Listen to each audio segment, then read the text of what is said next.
Hey, what's up guys? Welcome to Newdoggs Nation. Today we're not doing any videos of me playing games or anything like that. This is going to be a question and answer thing. I've never had people email me and ask me questions about me, my channel, what I'm doing or anything like that. I'm fairly new to YouTube, and I really wasn't expecting these questions to come in as quickly as they have.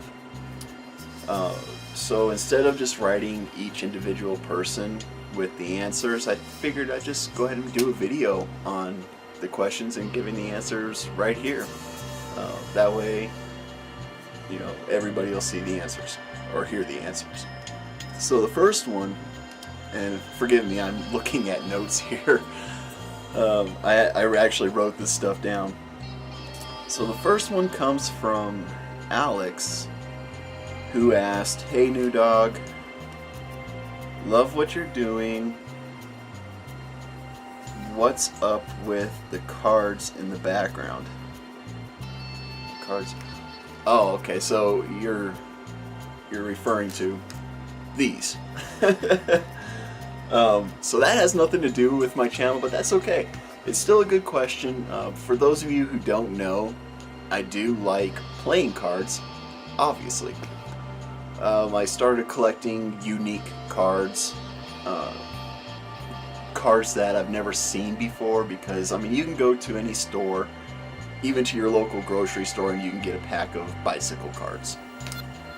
And I saw that there were unique playing cards out there, and I started collecting them, and next thing I know, I had a whole bunch of them. So I got this display case, put them in the display case. If you guys really want me to go through these cards here and kind of show you why they're so cool and why they're so unique, I'll be more than happy to do a little mini series on just these cards. Let me know in the comments if that's something that you're interested in. I'm certainly interested in doing it. Maybe I'll do it either way. So hopefully that answers your question to some degree. It's just because I like to collect cards. The next one comes from, let's see, did Alex? Okay, we'll do Ashley. Ashley asks, when are you doing a meet and greet, and when is the giveaway announced? Alright, so Ashley, I'm assuming you're a subscriber, which is cool. Thank you so much. What are your questions again? When are you doing a meet and greet? So for your first question, when am I doing a meet and greet?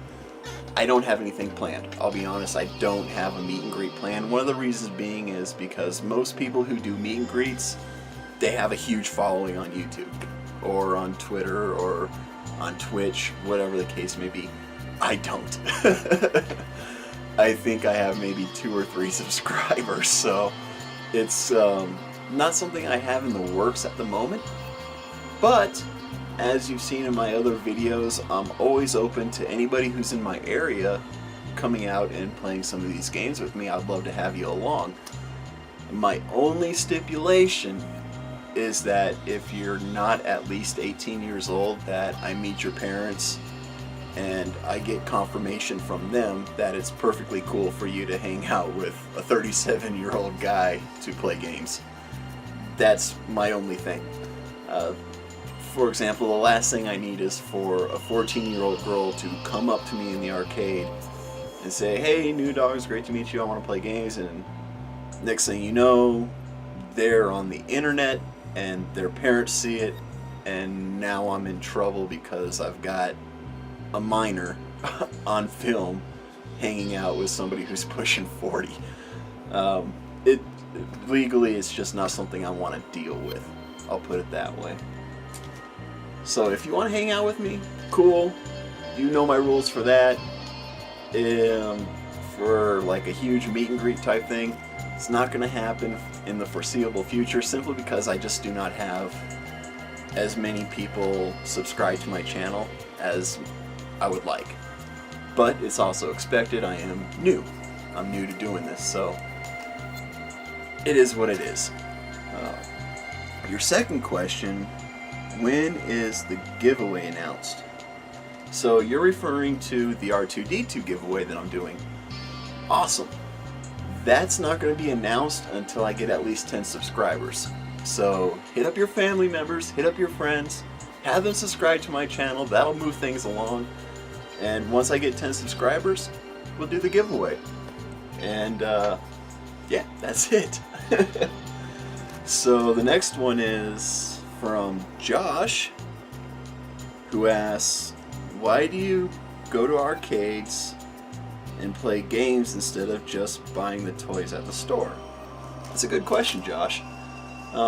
It really is. I appreciate that question. It shows some thought, and I like that.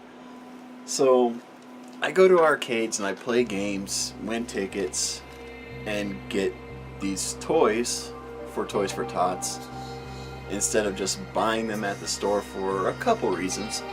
The first reason for me is it's fun. Bottom line, it's fun. I love doing it.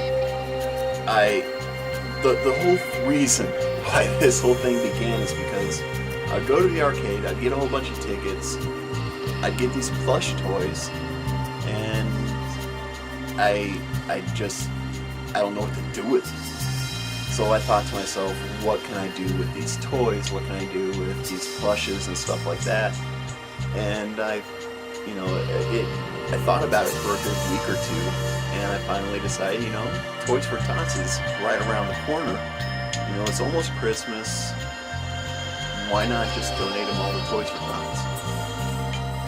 And that's why I do it. Yes, I could go to the store and say, for example, I can get there we go, that little My Little Pony plush thing.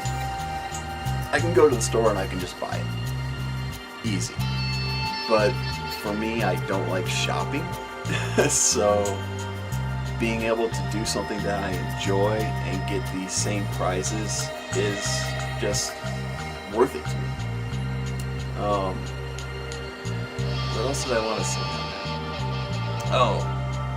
Another reason why I do it is because a lot of these plushes and stuff like that I win at the arcades, you can't get at Walmart, or you can't get at Toys R Us. They just don't sell them there. A lot of these toys are made by Fiesta and some other companies that are strictly for arcades and for carnivals. So you'll never see some of these same toys, outside of an arcade. So this gives me a chance to get some unique stuff to give to Toys for Tots versus the stuff that everybody else is donating. The third reason, there was a third reason. What was the third reason? I'm trying to think. My gears are turning. The hamster might be dead. Financial wise. Financially, it's actually, I figured it out. I do so well on some of these games, and I win so many tickets on some of these games, that I can go in with $40 and come away with $50, $60, $70 worth of toys. Why not? Why go to the store, pay the markup that the store needs to get in order to make a profit, instead of just going to an arcade and winning it basically at retail, if not cheaper. So, for example, who was it? I might have already donated them to a church. Maybe. See, there's nothing over there. There's a couple of these toys that had a retail price on the tag. I don't remember which one it was, and I'm not going to look. But so for example, I've seen some of the plushes that were like $12, and I won like 4 of them as a set. So I look at 12 times 4, we're looking at what, almost $50, $48. Is that right? Yeah. Yeah, $48. And I went in with $40. So if I went to the store to buy them, it would have cost me $48 to get all 4 of those, whereas I went to the arcade with $40 and I won all of them. So I saved myself $8 essentially by doing that. So that's another reason why I do it. For me, like I said, I just do so well that I end up getting more than what I put into it. We'll put it that way. So again, Josh, great question. Really great question. I hope I answered it. If you're confused on any of that, just hit me back up. And let's see. Josh, Michelle, Alex. Or no, I didn't answer Michelle. I did Josh, Ashley, and Alex. So Michelle hit me up and she says, why do you always play SpongeBob and the ball dropping game? Alright, good question, Michelle. Good question.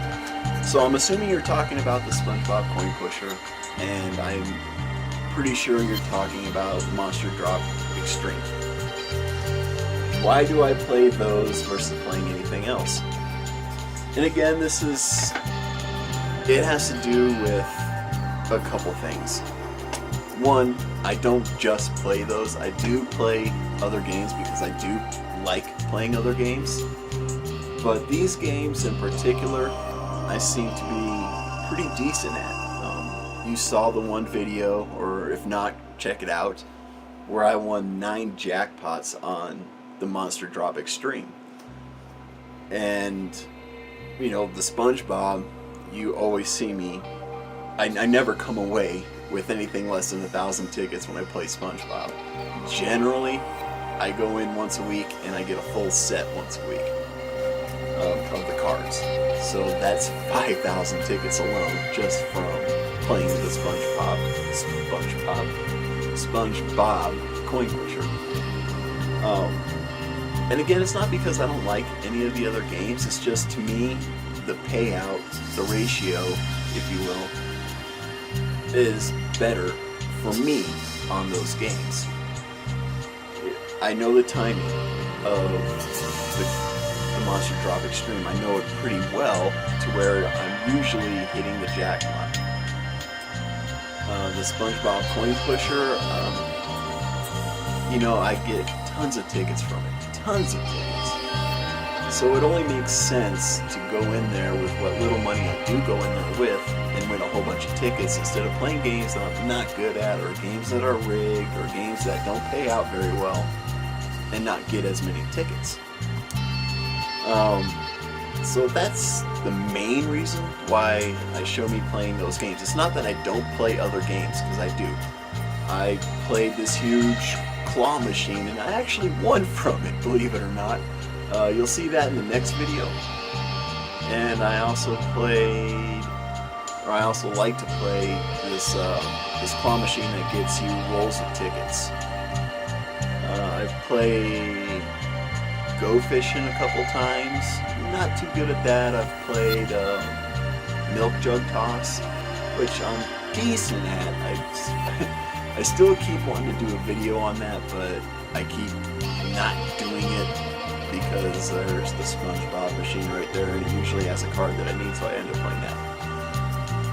One of these days, I promise you guys, I'll give you a video on the Milk Jug Toss and some tips on how to improve your game on that one, because I am decent on that. I'm not like the best, but I'm far from the worst either. I've seen people go in there and they're horrible, but that's another story. But yeah, that's kind of it for me anyways for today. So Josh, Michelle, Ashley, Alex, thank you guys for your questions. If anybody else has any questions, by all means, email me. My email will be in the description, which will be down below there. Email me your questions. I'm totally cool with answering any of your questions. So what's next, guys? I do have footage from this last week that I played. A good friend of mine came out and she played some games with me. She didn't want to be on camera, so I kind of edited her out of all the shots, but that's kind of what's holding me up right now, is editing her out of all the scenes and stuff like that, because she was pretty adamant she didn't want to be on the internet, which I respect. That's cool. So it's taking me a long time to do that. Generally, to edit a video, just a regular video, it takes about 20 minutes to half an hour. To put it all together in the video making program and put the video to where it all meshes into one video, that can take upwards to an hour, hour and a half. So we're looking at, what, about an hour and 50 minutes, so almost at 2 hours right there. And then depending on my internet connection and YouTube, it generally takes an hour to 2 hours to upload a video into YouTube. So I'm looking at 4 hours just for a video like this one that you're watching now, which is, what are we at? We're at 16 minutes, so probably about 20 minutes worth of footage. It takes me about 3 to 4 hours of actual work to get it to where you guys can watch it. With last week's video, I've already put in 2 hours just in editing alone. So I anticipate another couple hours, which kind of sucks. But at the same time, it's cool because it tests my skills a bit on how to edit out certain sounds, how to basically cut a video mid-frame and stuff like that. All technical stuff. Which you're probably not really all that interested in. But it is taking me a while, guys. I do promise you it was epic. Man, we came away with so much stuff that yeah, let's just say that one of the walls that I said I would never put anything on, I had to put some of these plushes on. It's just too much. We filled the trunk of my car. So that's actually really cool. Because if you saw one of my first videos, my goal this year was to fill the trunk of my car. Goal accomplished. Now I'm going for the full car, or at least half the car. I want to fill up the whole back seat now, along with the trunk. And all that stuff's going to go to Toys for Tots this year, so that's really cool. Another delay is I'm working with a radio station and a local business here. The radio station does a Toys for Tots drive, and the business hosts the radio station. So I'm kind of in negotiations with them right now on what I can film, what I can't film. If I got to, not sponsor, but if I have to put logos of these companies in my video or not. If I have to mention them, mention any kind of deals that this business has running at that time, or future deals. A lot of stuff, a lot of legal stuff that I have to go through because they're huge organizations within this city. So I'm working with them. It's kind of hard. It's a very slow process. It sometimes takes a week or two just to get a reply back on some of this stuff. But hey, it is what it is, and why not, you know? So, and it really, I can just roll up, donate all this stuff, but I wouldn't be able to video it necessarily. So I want to do things the right way, do things the proper way, avoid lawsuits, avoid having somebody complain on YouTube saying, hey, we didn't approve that, you need to take that video down, blah, blah, blah, blah, blah. We're just going to do it the right way. So, yeah, we're going to cut it there, guys. Look forward to this week's video next week. That's the best I could do right now. So, yeah. And you'll probably get a bonus video because I'm going to go to the arcade again next week. So, be safe, be cool, have fun. I love you guys. And, yeah, there you have it. See you later. Thanks for watching.